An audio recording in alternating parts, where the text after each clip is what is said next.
တဲအင်းဆရာတော်ကြီးနှင့်အကောက်ခွန်ညွှန်မှု1962ခုနှစ်လောကီပညာတတ်ဖြစ်သူဦးတန်းထွန်းသည်မိုးကောင်းဘုရားဝင်းတွင်တရားဟောမဲ့တဲအင်းကိုဆရာတော်ကြီးအနီးခြေရင်းသို့ရောက်ရှိနေပေသည်ထိုအချိန်တွင်တရားနာမဲ့ယောဂီပေါင်း80ခန့်သာရှိပါသေးတယ်ယဟန္တာဆိုတာဘာလဲဘာတွေထူးခြားလဲသိကျင်လွန်းလော့အနီးကလာရောက်ပြီးလေ့လာခြင်းဖြစ်သည်တရားထိုင်ခြင်းကိုလုံးဝမသိခဲ့တဲအင်းဆရာတော်ကြီးသည်အရက်မြင့်သည်ပလင်ဆက်တီးကလထိုင်တွင်အမြင့်တွင်ထိုင်နေတော့လဲခြေထောက်ကိုရှေ့သို့ဆန့်ထားသည်မျက်လုံးပိတ်ထားသည်တဲအင်းဆရာတော်ကိုအနီးကခြေဆုံးကောင်းဆုံးအပြန်လန်လေ့လာရသည်ဦးတန်းထွန်းရဲ့စိတ်ထဲမှာတွေးနေတယ်ယဟန္တာဆိုတာပြောလဲဘာမှလည်းမထူရိုးရိုးဖုန်ကြီးပါပဲသူဝတ်ထားတဲ့သင်္ကန်းကလည်းတစ်ခေါက်ဆိုးအနက်ဘက်ကိုပိုတန်းနေတဲ့သင်္ကန်းအယောင်ထူးခြားတာကတော့အဲ့ဒါပဲတဲအင်းဆရာတော်ကတရားစတင်ဟောခဲ့ပြီသည်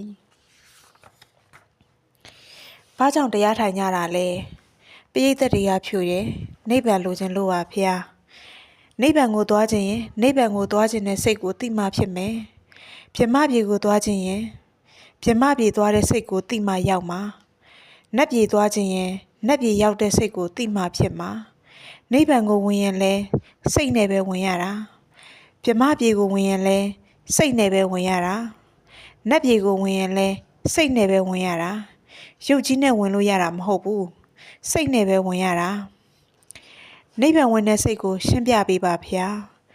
လူတွေကစိတ်ကိုမစစ်ကြဘူးရုပ်ကိုပဲစစ်နေကြတယ်ရုပ်ကိုပဲနေ့စဉ်အရေးတကြူလုပ်နေကြတယ်ဥပဇင်းကတော့အသေးအကျေတရားအားထုတ်ပြီးကျင့်ခဲ့တော့စိတ်တွေအားလုံးကိုသိတယ်ကိုယ်စိတ်ကိုစစ်ခဲ့လို့စัจ java လာအထိအားလုံးသိတယ်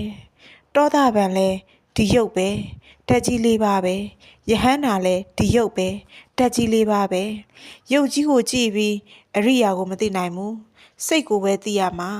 စိတ်နဲ့ပဲနိဗ္ဗာန်ဝင်ရမှာလို့တရားဟောတယ်ပညာသက်ဦးတန်းထွန်းချက်ချင်းသဘောပေါက်တော့သည်ငါစိတ်ကိုဆရာတော်သိလို့ပြောနေတာတွေးပြီးကြီးညိုစိတ်များဖြစ်လာခဲ့သည်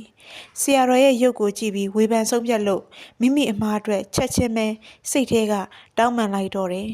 ဒီလောက်လူတွေအများကြီးထဲမှာထူးထူးခြားခြားသူ့ချင်ရင်မှာကတ်ထိုင်နေတဲ့ငါ့ကိုကြည့်ပြီးတရားဟောနိုင်တဲ့ဘုန်းကြီးငါတခါမှမတွေ့ဘူး